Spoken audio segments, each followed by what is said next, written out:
시청자 여러분 안녕하십니까. 지금부터 전국현의 한벌정론을 시작했습니다. 자, 이번 시간에는 이 북한의 오물 테러와 관련해서 말씀을 드리겠는데, 저도 이미 말씀을 드렸지만은 추가적으로 이게 전국에 걸쳐서 지금 이 오물 테러 행위를 보였고요. 그걸로만 끝난 게 아니라 별도의 GPS 교란 작전까지 한 것으로 알려지고 있습니다. 자, 그래서 북한의 이런 이 대남 일종의 이제 이 민심 혼란 작전의 일환이라고 볼 수 있는데, 요 실체를 좀 더 자세하게 설명드리도록 하겠고요. 그 다음에는요, 이제 중요한 것 중에 하나가 이제 한동훈 위원장의 동정, 그리고 이제 앞으로 정말 출마할 거냐 말 거냐, 하는 게 좋으냐 안 하는 게 좋으냐, 이게 이제 전문가들에 따라서, 그리고 또 본인이 처한 상황에 따라서 지금 이제 이 입장이 다 달라요. 예를 들어서 김종인, 김종인이야 당연히 누굽니까? 김종인 입장에서는 아니 지금 이준석을 키워야 되잖아요. 그러니까 한동훈이가 나오면 망하는 것이죠. 그러니까 못 나오게 하는 것이고, 그리고 당권 주자들도 나오면 자기네가 될 가능성이 거의 전무하잖아요. 그러니까 다 나오지 말라고 하는 거예요. 전부 다 자기 이익 중심으로 한동훈의 출마 여부에 대해서 찬반 양론을 행사하는 것이 밝히는 것이지, 한동훈의 입장에서 밝히는 사람은 별로 없다고 봅니다. 그게 그게 인간의 기본 속성인지는 모르겠지만, 자, 그래서 그 관련 내용도 여러분께 말씀을 드리도록 하겠고, 그러다 보니까요, 친윤 핵심 중에 하나로 알려져 있는, 그러니까 이제 이분은 이 검사 출신의 유상범 의원도 오늘 말이죠, 언론에 나와서 이거 나오는 게 좋지 않다, 김정희도 나오는 게 좋지 않다, 이런 입장을 내보이고 있고요.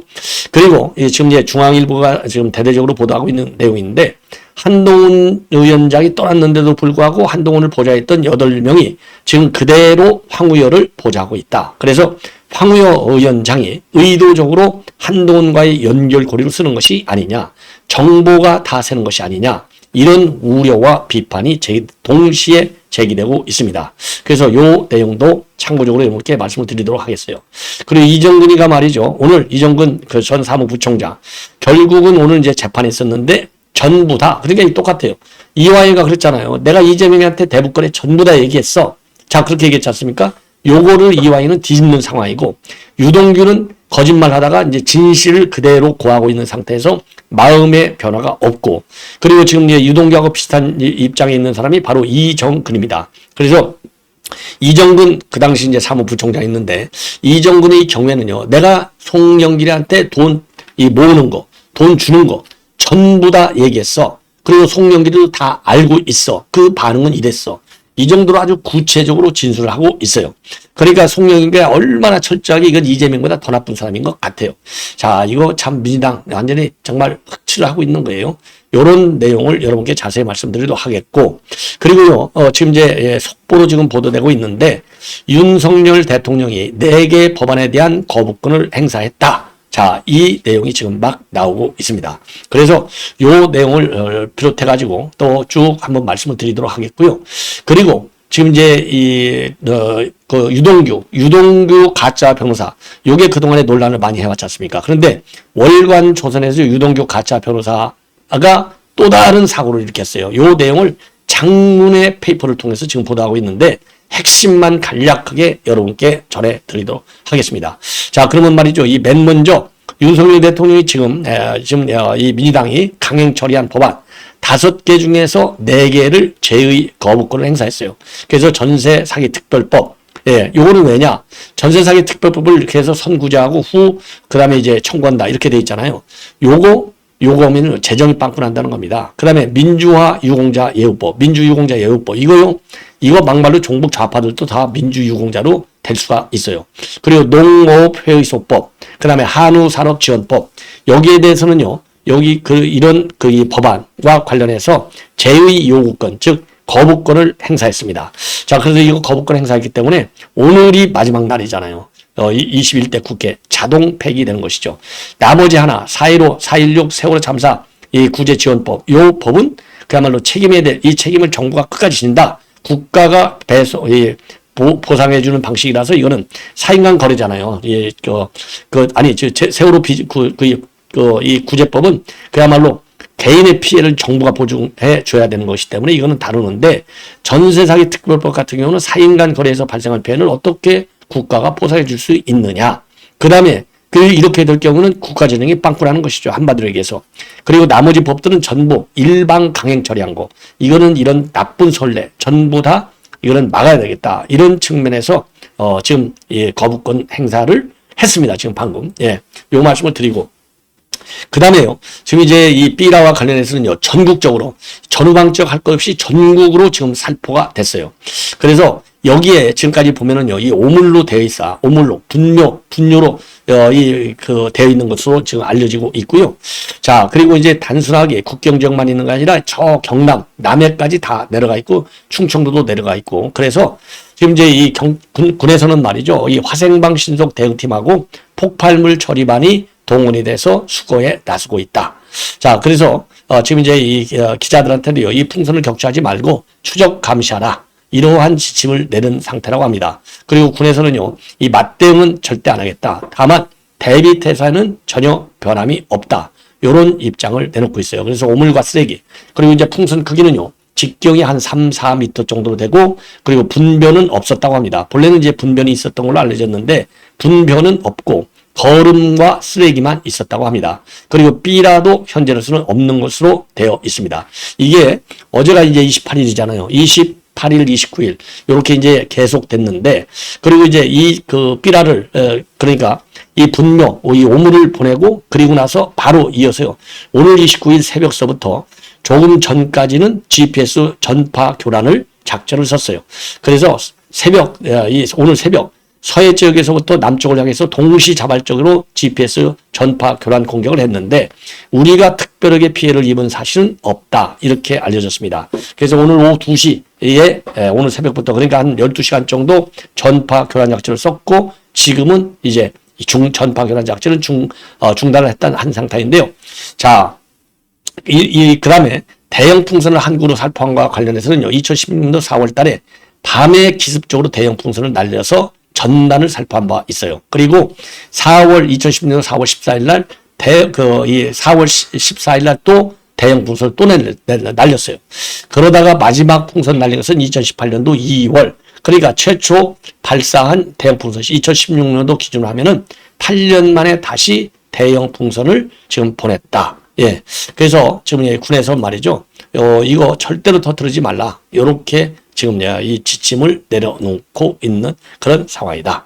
자, 이 정도로 해서 이제 요거 말씀을 드리고. 그래서 이제 재난 문자를 발송하니까 일부 지역에서 놀래가지고 무슨 전쟁 난 줄 알았다. 이 정도로 굉장히 놀래는 상황까지 지금 벌어지고 있는. 자, 그래서 이런 이 대물, 이 대남 오물 전단을 살포한 직후에 GPS 교란 작전까지 벌인 거. 이거는 전형적인 대남 심리전의 일환으로서 시민 혼란을 조성하는 거. 지금 이제 전국이 지금 심상치가 않잖아요.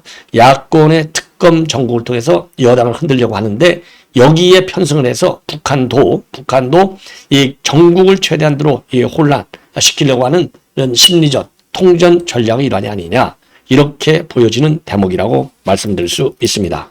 자, 이 정도로 이제 이거는 말씀을 드리고, 지금부터는 이제 한동훈 위원장, 그 다음에 이정근, 그리고, 지금 이제 유동규에 대한 가짜 변호사, 동원, 요 내용까지 말씀을 드리겠는데요. 자, 이거는 중앙일보가 대대적으로 지금 보도하고 있는 내용인데, 지금 황우여 위원장이 말이죠. 어제 CBS 라디오에 나가서 뭐라고 인터뷰를 했느냐, 나한테 당 대표에 출마하지 않는다. 라고 얘기했다. 그리고 내가 봤다. 요렇게 얘기를 한 겁니다. 예. 근데 이렇게 되니까 이제 정확하게 말이죠. 이게 이러니까 다 놀랄 거 아니에요. 안 나와? 나온다고 그랬는데? 이렇게 되는 거 아니에요? 자, 그러면 이제 CBS 라디오에서 28일 날 오전에 뭐라고 얘기했느냐? 한동훈 위원장이 전당대회에 나온다는 설이 있어서 오해받는 것 같은데 자기는 그런 뜻이 없다는 얘기를 했다. 전당대회에 본인이 굉장히 부담을 느끼는 것 같아서 부담 갖지 말고 하시라고도 내가 얘기했다. 이렇게 밝혔어요. 자, 이거는 이제 왜 이런 얘기를 했냐면 앵커가 한동훈 위원장이 전당대회에 나오느냐? 이렇게 질문했더니 나한테 안 나온다고 얘기를 하더라. 예, 그래서 부담 갖지 말라고 그랬다. 이 얘기가 되거든요. 그러면서 뭐라고 얘기를 했느냐? 내가 한동훈 위원장을 한번 만났다. 이렇게 돼 있어요. 예.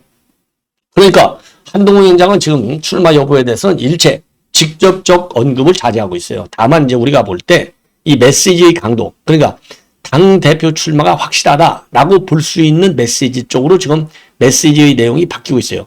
그동안에는 이 총선 책임론과 관련해서 총선 책임은 제가 있습니다. 제가 잘못했습니다. 이런 기조잖아요. 그게 총선 참패 끝났을 때부터 한 얘기 아니에요? 자, 그래서 책임을 지고 나갔어요.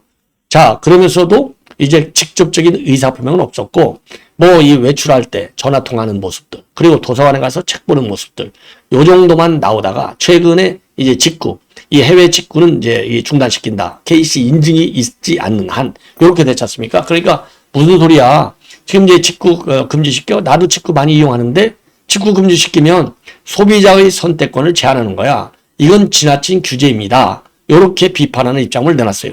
그리고 나서 바로 정부가 직구 금지시킨다. 요거를 취소, 철회를 하는 파동이 벌어지기까지 했어요. 자, 이걸 보고서 이거는 정책 메시지인데 총선 이후에 정책 메시지 낸 것은 이번이 처음인데 당 대표 나오는 모양이네. 이렇게 됐거든요. 그런데 바로 이제 어젯밤에 무슨 뉴스가 나왔느냐?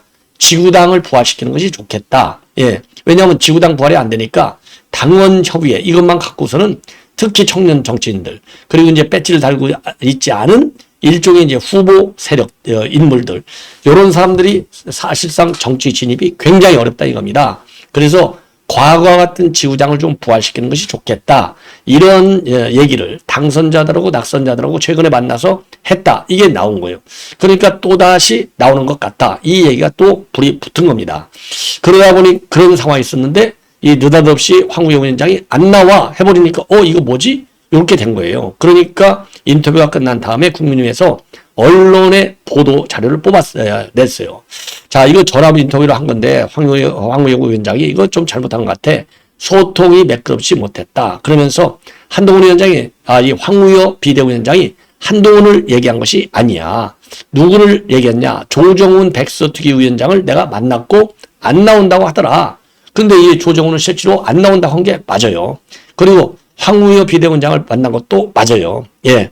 그래서 이 언론 보도문을 보면은 황우여 비대위원장이 한동훈을 만난 것은 아니야. 그런 사실 없어. 라고 부인을 했어요.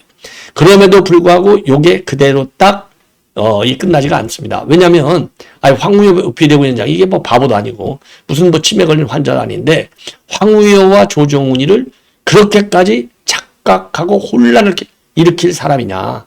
굉장히 신중한 사람인데 아니오시다는 것이죠. 그래서 이게 굉장히 지금 헷갈리는 상황인데 지금 제가 쭉 설명을 해드린 대로 요거는요. 그런 제의에서 황우여 비대위원장이 이거 잘못하는 거 아니야? 요런 잘못한 것 아니냐? 이쪽으로 지금 이제 이 보도를 보면 하는 것 같아요. 왜냐하면은 실제로 한동훈 위원장이 만약에 황우여하고 몰래 만났다. 그러면 벌써 나왔죠. 예.